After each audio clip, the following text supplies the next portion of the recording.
You know I love to see that teacher power. Hello, hello, all those beautiful faces. How we doing? How we doing? Stephanie checking in with another episode of Class Disruption. And we got some, you could call them back to school tips for us, looking a little different in 2020 as is everything.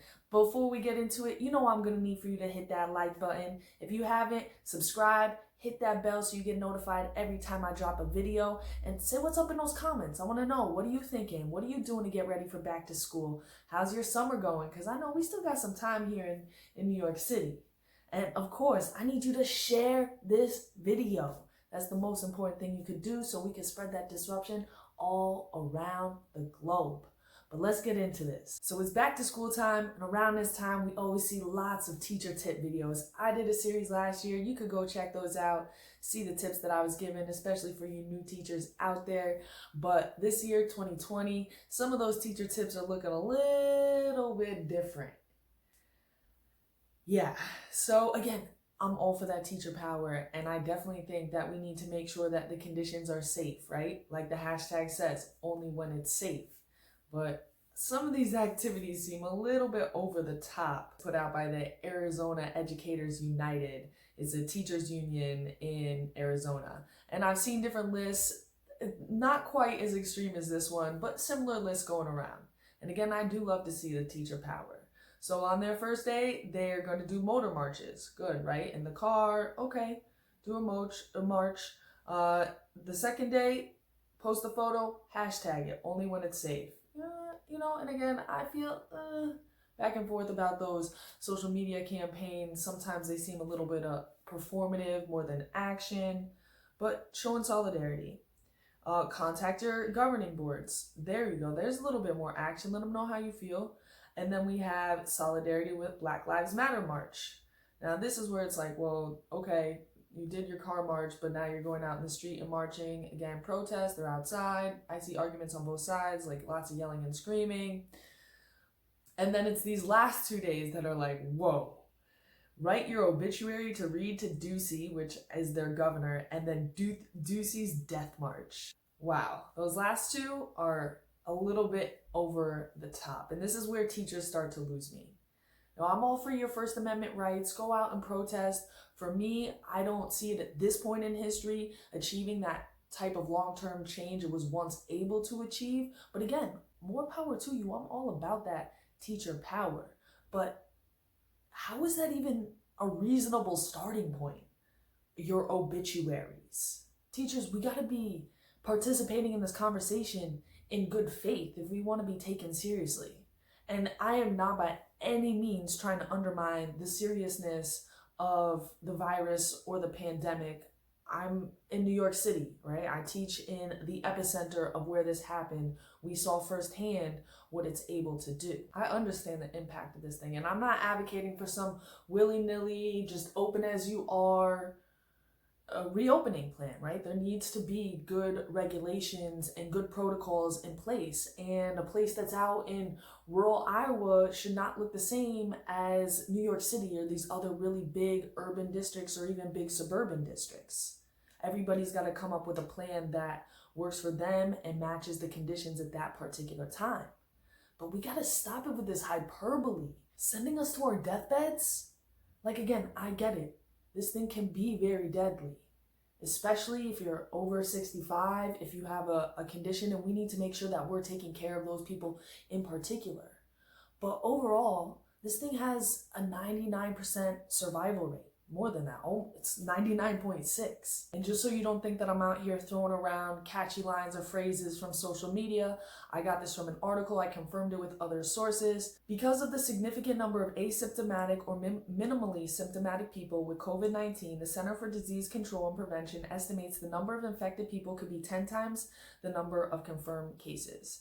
Using the current numbers, that means more than 30 million people could have been infected, which would make the infection rate, fatality rate, 0.4%, meaning 99.6% of people survive the virus. Not undercutting the seriousness of it, because that 0.4% can translate into a problem. The problem is even a fatality rate of 0.4% can be crippling if the virus is allowed to spread to everyone in the country. More than 1.3 million people would die. But again, this is not what we're suggesting. We're not just saying, okay, go back, open up, this thing is over. We want protocols that are common sense, put in place to mitigate that as much as possible. But let's just establish some more context to these teacher strikes, because it's not just in Arizona, it is all over the country. It's in places that have unions, in places that don't have unions. There's a lot of talk on the town about teachers striking. So I pulled a couple articles on this issue. I got one from the World Socialist website, and then I have one from the New York Times. And I want to show the difference in the two perspectives. So the socialists are obviously going to be very, very much on the side of the workers, very, very much to the left. I mean, the New York Times a lot these days often seems to be that far left as well. But I actually think that they have a pretty balanced take in this article of what's going on here. So we're going to start off by reading some sections from the World Socialist website, see how they're interpreting it, because it seems to be kind of more on that extreme end, which I see like a lot of teachers, it seems to be like this really black or white issue. It's like you're this or you're that. And a lot of teachers taking that very strong position that aligns with the World Socialist website, whereas I think the New York Times presents a little bit more balanced of a view that I wish more teachers could take. So it says, as opposition mounts to reopening of schools, U.S. teacher union opposes national strike. And this is the major thing here. Is it's interesting that they're interpreting the union as opposing strikes, whereas if you look at the New York Times, it's not in the headline, but they say it in there that the union is actually supporting strikes. So it's very interesting that this major detail seems to be getting interpreted in two different ways. Across the United States, teachers and parents are increasingly opposed to the reopening of schools as the pandemic continues to surge across the country. Protests against the imminent reopening erupt this week in Michigan, New Jersey, Rhode Island, and other states. So you can see it is all across the country that this is happening. In opposition to President Trump's demand for full in-person instruction from the start of the school year, teachers are demanding online-only instruction until there's no new cases of community transmission. And so, again, centering Trump as being kind of in charge. I have videos on this where, yeah, Trump has influence. What he says is important, but this is really an on the ground, in the district level type thing. And of course, I do think that the federal government should be giving additional funding to support the schools if they're incurring extra costs. Also, Trump has kind of walked back for his full in-person instruction demand and saying, there's going to be different ways of approaching this in different places, although we do think that in-person instruction is the best and what we're aiming for. And then again, this is another example of where teachers are kind of like, we want no new cases of community transmission. There's literally the flu, somebody dies from it or transmits it every single week of the year. So I just think it's a little bit unrealistic to say that there can be no cases of community transmission. Versus what, and we'll read this later on, the teachers union, just like New York State, is saying that it needs to be below 5% infection rate. And right now in New York, we've been really hovering around that 1% for like a few weeks now. Poll after poll shows that there are widespread opposition to return to in-person education until the virus is contained. An AP poll last week showed only 8% of the population supported going to school as usual, while 77% supported major adjustments or having no in-person instruction at all. And so I checked out this poll, and I think it's a little bit disingenuous to group these two together, major adjustments or having no in-person instruction at all, because you can support having major adjustments and still wanting your kid to be back in school as much as possible versus somebody who's like, no, I don't want my kid at all. So like, for example, let's look at it. You can see here, for me, it would make more sense to to put together open with minor adjustments and open with major adjustments together, because like these parents want their kids back in school, at least to an extent, versus these all together, versus putting like these two in a group together. I don't think it makes sense to put people with open with major adjustments and not open it all together, because again, I would say I'm in this group. I want to open with major adjustments, and that's much, much different from somebody who doesn't think that we should open it all. So I think that's a little bit disingenuous of a way to interpret this. All right, let's keep going. Under these conditions, the AFT, the second largest teachers union in the US, is trying to limit and isolate emerging teachers' struggles. So again, this is where that difference in interpreting the AFT's recent meeting and what they decided on as their policy positions is being interpreted differently. You're going to see in the New York Times article, they interpret as the union okaying the teacher strikes. Here, they're interpreting as trying to limit and isolate the struggling teachers. At their biennial convention being held online this week, AFT officials passed a resolution on the opening of schools which paid lip service to the safety of educators and students, but included no serious actions to oppose the reckless and deadly policy. So this is their major disagreement here. They say, okay, like they did say like, yeah, we'll support you, but it wasn't serious. It was just because they're union and that's what they have to say. Instead, AFT locals will use every action and tool available to us, from serving on state and local reopening committees to filling grievances, lawsuits, and other actions against unsafe, unsound, and faulty implementation of plans. According to the resolution, they would only support local and/or state affiliate strikes on a case-by-case basis at a last resort. To me, I think this makes the most sense because, again, like I said, we have 50 states, we have 50 different pandemics, and you can't compare what one district and one school or one state is doing to another one. So you don't want to just have, again, teachers, we're always saying against this one size fits all model, and now they're advocating it because they see that's where their power is. And if one school district or one state isn't doing well, then, all teachers around the country should. I understand kind of like the line of thought, but I don't think it makes sense on a practical level. And I'm going to get more into like my position and how I think it makes more sense to advocate for change and to like flex that teacher power after we go through these articles. In other words, the AFT and state and local affiliates will collaborate with government officials to reopen schools while the union diverts and disparate anger with important grievances and legal complaints. In the event that this is not enough to stop teachers from taking strike action, the AFT will do everything to prevent local and state walkouts from coalescing into a powerful nationwide state against the two corporate controlled parties. Well, they definitely have the one thing right about the two corporate controlled parties. And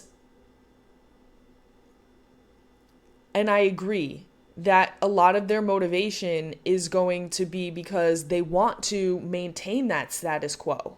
Right? The union wants to make sure that they don't get the parties mad at them, that they're still in political favor. And I think the unions are also a little bit more aware of the funding. Whereas teachers, we're kind of thinking more on an individual level about our own situation and our own safety.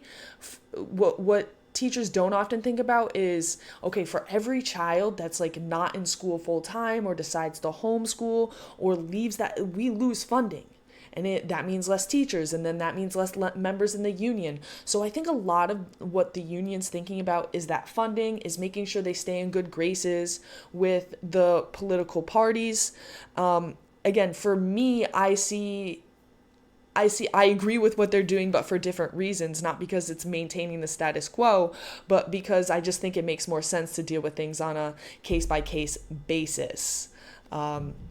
Versus having this one-size-fits-all national teachers strike. And they go on to compare it to what they did a couple years ago when there was a lot of nation or strikes around the nation. This is exactly what the AFT and its counterpart, the NEA, did in response to the wave of teacher strikes that spread across the country in 2018-2019, beginning with the wildcat strikes by educators in West Virginia, Oklahoma, and Arizona, with growing demands for a nationwide strike to demand improved school funding, wages, and working conditions. The unions deliberately isolated each strike and cut deals with Republicans and Democrats, state governments, which betrayed the teachers' demands and have only left educators more vulnerable to the social and economic consequences of the pandemic.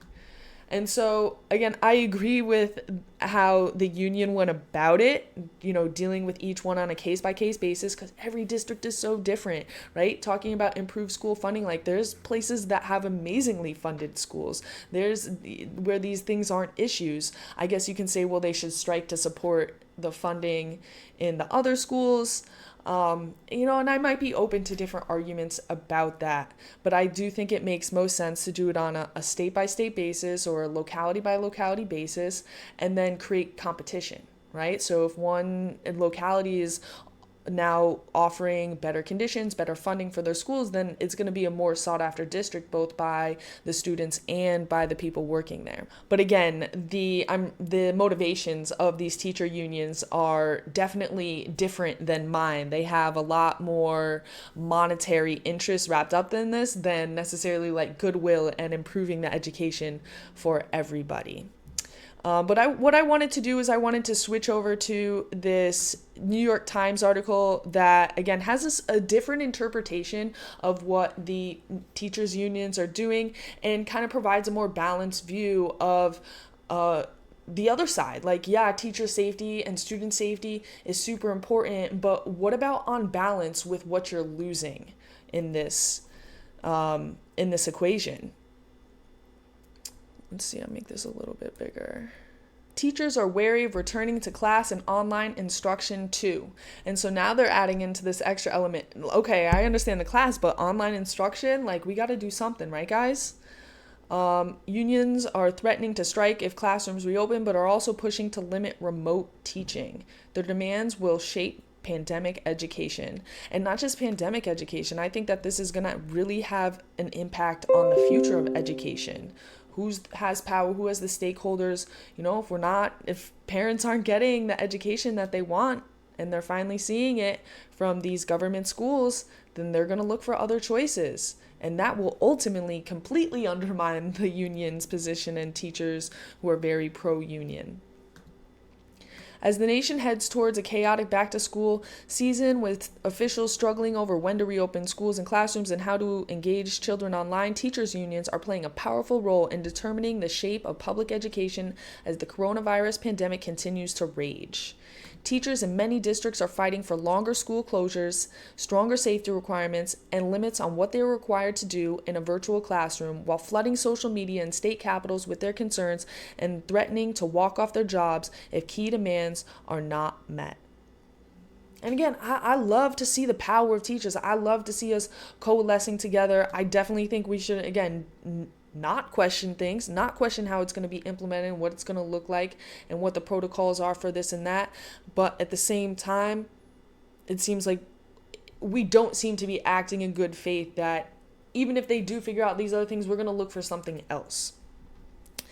On Tuesday, the nation's second largest teacher union raised the stakes dramatically by authorizing its local and state chapters to strike if their districts do not take sufficient precautions, such as requiring masks and updating ventilation systems. So you can see a completely different interpretation of what the teacher unions did here. They dramatically raised the stakes, whereas the other articles talking about how it's trying to isolate and separate workers. So very interesting. But as unions exert their influence, they face enormous public and political pressure because of widespread acknowledgement that getting parents back to work requires functioning school systems, and that remote learning failed many children in the spring, deepening achievement gaps by race and income. And this here is really my key point that I don't think is being balanced enough. On the one hand, we have teachers calling for more equity, for more, better outcomes. And then on the other hand, we're advocating for something that directly harms or undermines the opportunity for so many children to get those things. And we really need to be entering into these conversations with putting more of a step foot forward, saying like, what are we going to do to make sure that we can continue teaching, continue raising the stakes, and doing it at a high level that reaches more students. With the academic year set to begin next month in much of the country, parents are desperate for teachers to provide more interactive, face-to-face instruction this fall, both in line and where safe in person. But many unions, while concerned about the safety of classrooms, are also fighting to limit the amount of time that teachers are required to be on video over the course of the day. And this is the kind of stuff that I'm talking about. Like, of course, there need to be limits. I mean, for me, like, I get headaches. Like, that's why I have my blue light glasses. Sometimes I have to wear them in videos because I've been staring at the screen too long. I get headaches. My eyes hurt. And they're going to be talking, I think, later on about teachers worried about, the environment in their home and kids looking into their home. But it's like, you can put the camera angle and basically show nothing. I could turn it this way and it'd be totally gray behind me. You got to do what you do just like you do in your classroom. I need teachers to step up and stop nitpicking at these little things, because when you nitpick at these little things about like, oh, my background, oh, something might happen here or there, then it undermines our ability to actually focus on those big things that do matter. So it goes on, it says, the unions are really on the backs of their heels on this, said Robin Lake, director of the Center on Reinventing Public Education, a research and advocacy group that sometimes takes positions contrary to unions. She is concerned that urgent needs of children who have not physically attended school for many months are getting lost. I feel like we're treating the kids as pawns in this game. And I agree a lot with this position. Like, I wasn't really concerned, when we had to do it for a couple months back in the spring. I was like, this is a crazy time. Kids are learning a lot about life and family and the things that you need to prioritize. But long term, I do think it's going to be detrimental. We need to make sure that we're providing kids with, the traditional aspects of education, but also continuing social, emotional support, socialization. These are all important things that we need to bring into the balance that I don't think are being given enough weight. All right, so continuing down, we're going to skip down here. It just talks about how, teachers and unions have generally gotten a lot of support from parents, but now we're starting to see a little bit of a divide in that support, right? Because teachers, whereas we've had these steady paychecks, most of us haven't worried about that. Like some of the support staff, the paras, have been furloughed in some places, but as teachers, we're generally safe, secure. We feel like we have this union fighting for us, and that's not the reality for a lot of people. Right? So it says, but now with the economy sputtering and many parents struggling to balance work and childcare while overseeing remote learning, teachers who resist demands to appear over video or to work in classrooms where it is considered a safety risk are fraying those hard-won bonds, right? We should be on the same team as parents, and yet too often I think that the union kind of pits us against each other. Some critics see the teachers' unions as trying to have it both ways, and this is exactly what I was saying in my video last week. Reluctant to return to the classroom, but also resistant in some districts to providing a full day of remote school via tools like live video, the kind of interactive online instruction that many parents say their children need after having watched them flounder in the spring. Exactly. The online instruction, and I'm not trying to blame teachers in this, we were putting it together as we were going, but there were reports of, in a lot of cases, kids not receiving really anything at all. On the other hand, you're having the union say things like, union leaders point out that many teachers went above and beyond the work hours, laid out emergency labor agreements that were quickly pulled together after schools closed in March. Their members provided technical support to families, answered emails and text messages from students and parents late into the night, leaders say. And in a lot of cases, that's true. It's hard to say what percentage didn't really do much at all versus did stuff like this going above and beyond our call of duty. But I don't think that that because we did that then changes what we should do in the future, right? We might have to readjust or reimagine some of our responsibilities as teacher and what our role is in this reality where technology is playing front and center, whereas it might not have in the past. Now those representatives must balance the concerns and often the feisty membership against the urgent needs of vulnerable children and the often competing demands of local and federal officials. Complicating matters, parents disagree sharply on what they want from their schools during a pandemic. And so there's just so many different aspects going into this. And again, it's turning into competing demands instead of figuring out how we can unify and come together.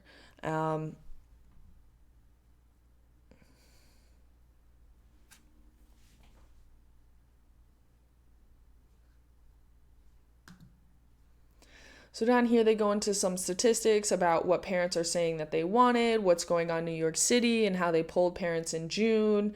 And there was, they're saying it's like 75%. The survey wasn't perfect. I took the survey, it was for parents. I know people who took them multiple times. Right? So it's saying there were a good chunk of parents who were somewhat willing in some capacity to send their kids to school, but that was back in June. Obviously, things are different now.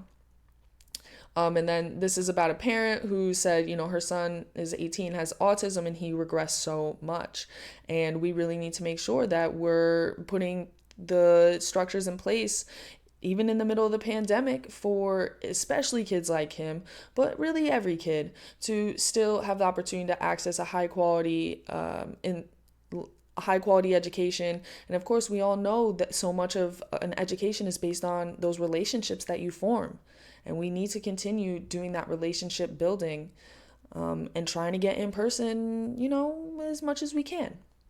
So it just goes on more about the unions. And then I wanted to go to this part down here where it talks about the type of instruction that was be given and what parents are looking for. So right here, in the spring when classrooms closed because of coronavirus, an emergency agreement between the district and union required Miami teachers to interact with students for a minimum of 3 hours per day, which could include making phone calls or responding to emails, right? So it's not actually like live instruction, it's making phone calls, being on the computer. A lot of that stuff is passive and not really great at engaging students. As I think live instruction has the potential to. So parents have made it clear that this was not enough. According to Alberto Cavarro, the Miami superintendent, one of the biggest concerns was how much of a difficult time they had in terms of time management with their children. He said, adding that the districts expect teachers to provide something closer to a regular school day this fall with live instruction over video. And I agree. I think that we should be looking to provide something closer. This doesn't mean that you have to be on there for every single period, but we need to have large chunks and consistent live video. The local union president, Carla Hernandez-Matz, and her members are willing to follow a more traditional schedule, but many teachers have expressed anxiety about how they and their homes would look on camera during live teaching.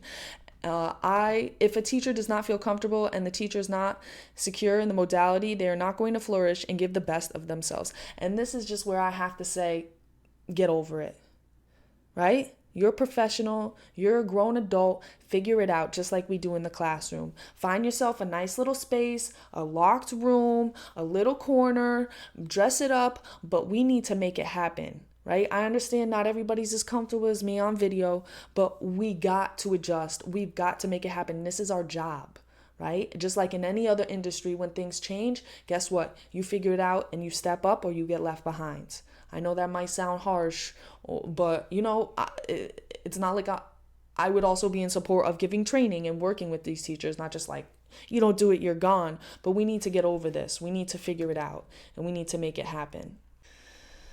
Right, and then they're going on about having to be broadcasting their live lessons and responding to students at home and as well as in person, right? You can't keep track of people remotely and in front of you at the same time. And it's like, yeah, I agree. It's a few different things to juggle at the same time.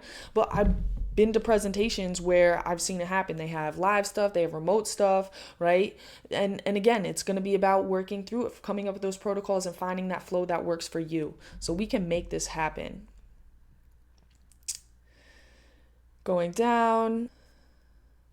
And then just a little bit more on the unions. And then I really like how it ends. Carlotta Pope. I was trying to find her because I like what she has to say. I'm a public servant and I'm ready to serve wherever I'm needed. And she is an English teacher in Brooklyn, and I'm with you, Miss Pope. Again, it helps that I'm young, I'm healthy, and I definitely think that each person needs to judge based on their own personal situation, their level of comfortability of getting back out there. But we all need to step up and serve and make some minor adjustments and do what we can in the best way that we can do it, so we can make sure that children across the city have access to an education. But for me, protesting doesn't make sense. I don't think the market or political forces are there in the same way that they have been historically. And I don't think that we're able in this day and age to use it to achieve that same type of long-term structural change that they were able to in the past, in the late 1800s, in the first half of the 20th century. It seems like any victories these days that we do achieve are very short term and just like one incremental pay raise. And then again, it's back to that power struggle. It's also just not how I view myself. The labor movement, as you saw in that Socialist Workers article, is very much based on this Marxist viewpoint of the world. And it's very reductionist in that it has the bourgeoisie, the owners, pitted against the proletariat, the workers. And there's definitely something to be said for capitalism in this country, if we can call it that, and for the inequality that we have in our nation at this particular time. But that's like a different point for a different time. The point I'm trying to make is I don't view myself as a worker. I view myself as an owner, as a bourgeois. I own my labor. I'm in control of where I take that. And if I don't feel like I'm being valued in the way that I should be being valued, I'm going to take that work somewhere else. And I have all the faith in the world that I can walk out right now and I can make it happen. I have every confidence that if I lost my job as a teacher, or if I decided that the classroom was not the place for me for whatever reasons, I wasn't getting paid enough, that I didn't like who I was working for, I disagreed with the regulations and protocols for the pandemic, that I'm getting a job. Whether it's in the teaching industry at a different place or it's in another industry altogether, I have confidence in the value that I bring. But too many people have this view of themselves, especially women.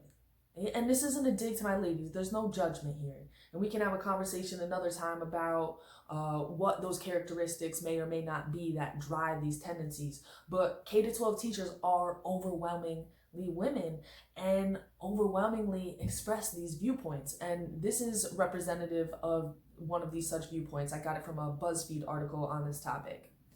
It's one of those things where teachers have been like, I've been taken advantage of for 1 year, 5 years, 32 years, and now you're putting my physical well-being in jeopardy. It's not worth this. And that's something that teachers don't take lightly. Right? So this whole idea that you're going to stay somewhere where you've been abused for a year, for 32 years? Like, you have more value than that. You have more power than that. And it's not by protesting against it. It's by taking that and going somewhere else and saying, see, I told you so. And I empathize with that view. I mean, we all want stability. We all want safety. We all want to feel like loved and valued. But that ain't guaranteed in this life. Nobody can guarantee you that. I feel like I'm on my Gary Vee right now. Nobody, nothing, nobody owes you shit. Nobody gives a fuck that your parents were alcoholics. Nobody fucking cares that you were born to a tough family. And here's the truth. If you actually live that, whether it's true or not, you can then finally navigate. All of you are looking backwards and people are fucking passing you by. Yesterday's fucking over. And I'm telling you right now, that to me, over the last decade, has been stunning to me. People's ability to dwell and think about circumstances that they had no control over, that are now dictating how they go forward, is fucking cancer. And if I can fucking strangle it out of your fucking body here right now. So if your district ultimately decides on a plan you don't like, or if they prove incompetent at executing their plan, or for some other reason that you don't feel like you're being valued, take your labor somewhere else. That is the most powerful thing that you can do. Do you agree with me? Do you disagree? Let me know in those comments down below. Let me get a like, smash that button real good. Also, if you haven't already, subscribe, hit that bell so you get notified every time I drop a video. And of course, share this video. That's the most important thing that you can do. So I'm thinking about you. I'm with you. Again, I want to keep this conversation going. And we got to be able to talk this out. We got to be coming forward in good faith. And of course, I know the world is crazy. I know there's a lot of fear, anxiety, but you got to stay foolish, y'all.